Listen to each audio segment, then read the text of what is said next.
duitnya teman-teman itu bukan 120 juta, tapi 194 juta. Nah, itu yang disebutkan sebagai keajaiban dunia ke-8, compounding interest.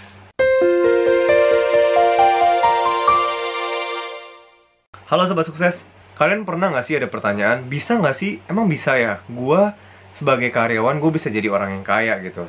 Emang bisa jadi kaya kalau cuma jadi karyawan dan bukan jadi pemilik bisnis? Jawabannya adalah bisa.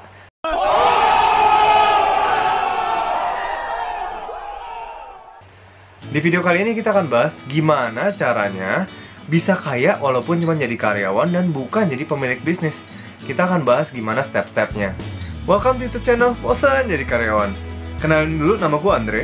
Gue adalah pebisnis online yang mau lihat Indonesia punya lebih banyak pengusaha dan buka lebih banyak lapangan pekerjaan.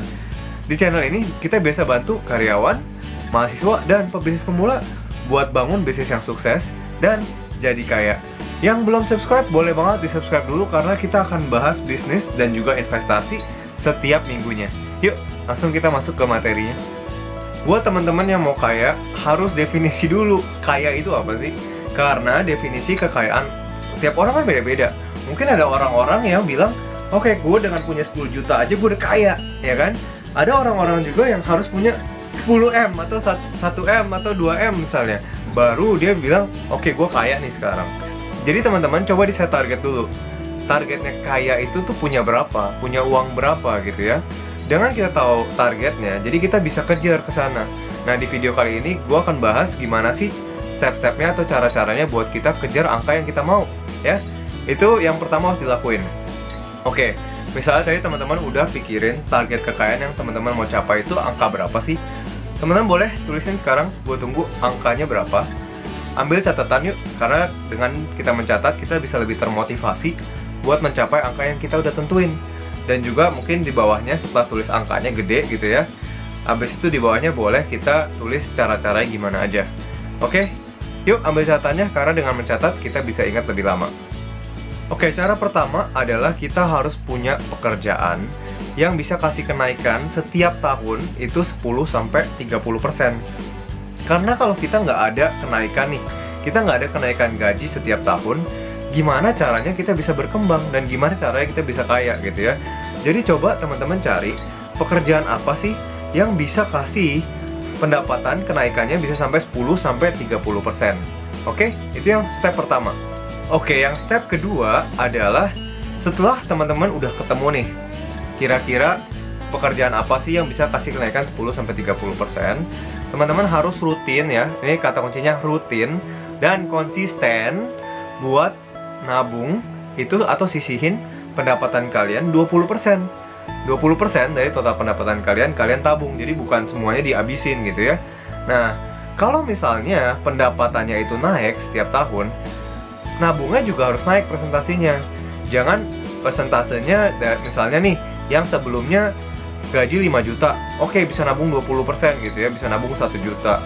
Terus kalau udah gajinya misalnya 7 juta, tetap 20% juga, jangan kayak gitu.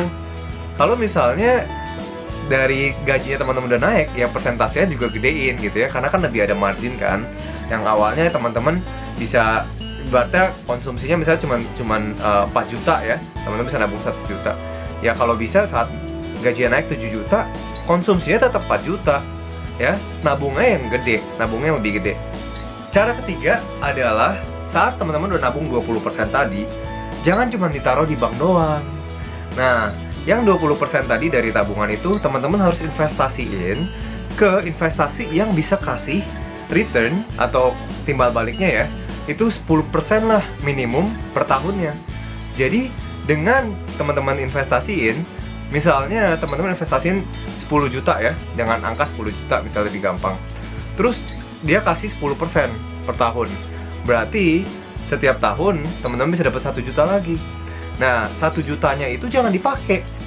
1 jutanya itu dimasukin lagi ke investasinya dan digulung lagi. Jadi dengan 1 juta itu juga dapat 10% dari 1 juta. Lama kelamaan ini akan muter terus nih. Itu yang disebut dengan keajaiban ke-8, yaitu compounding interest. Nah, bunga berbunga lagi. Jadi dengan uang yang misalnya teman-teman, let's say teman-teman bisa konsisten kasih 1 juta, 1 juta, 1 juta, 1 juta gitu ya, setiap bulan 1 juta. Nah, coba kita masukin rutin kayak gitu ya, 1 juta, 1 juta, 1 juta selama 10 tahun dengan investasi yang bisa kasih kita return 10%. Sebenarnya ya, teman-teman itu cuma nabung 120 juta. Karena kan tadi 1 juta dikali 12 kan, 12 bulan gitu ya. Tadi 12 juta. 12 juta kali 10 tahun. Ya kan? Berarti 120 juta. Itu teman-teman cuma nabung 120 juta.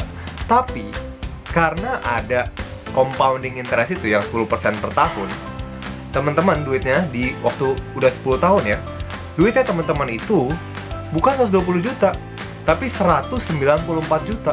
Nah, itu yang disebutkan sebagai keajaiban dunia ke-8, compounding interest. Dengan melakukan ketiga hal tadi, teman-teman udah cari pekerjaan yang bisa kasih pendapatan 10-30% setiap tahun kenaikannya.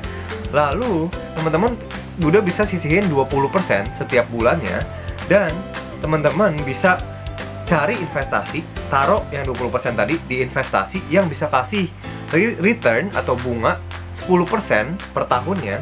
Nah, dengan lakukan ketiga langkah ini secara, ingat, konsisten, itu yang dapat membuat teman-teman jadi kaya, walaupun cuman kerja sebagai karyawan, bukan jadi pemilik bisnis. Nah, semoga teman-teman bisa lakukan ketiga langkah tadi dengan konsisten, dan juga semoga pintu rezeki teman-teman semua bisa terbuka lebih lebar lagi. Kalau konten ini bermanfaat, jangan lupa di like dan di subscribe, karena kalau misalnya channel ini hit 10.000 subscriber, kita akan lakukan seminar online gratis buat karyawan-karyawan yang lagi mau mulai usaha. Boleh juga tonton playlist mulai usaha yang ada di sini, dan juga di-share ke teman-teman kamu yang lagi mau mulai usaha. Thank you buat teman-teman semua yang udah nonton sampai habis. Semoga teman-teman punya usaha yang sukses, dan saatnya kamu jadi pengusaha. Dah.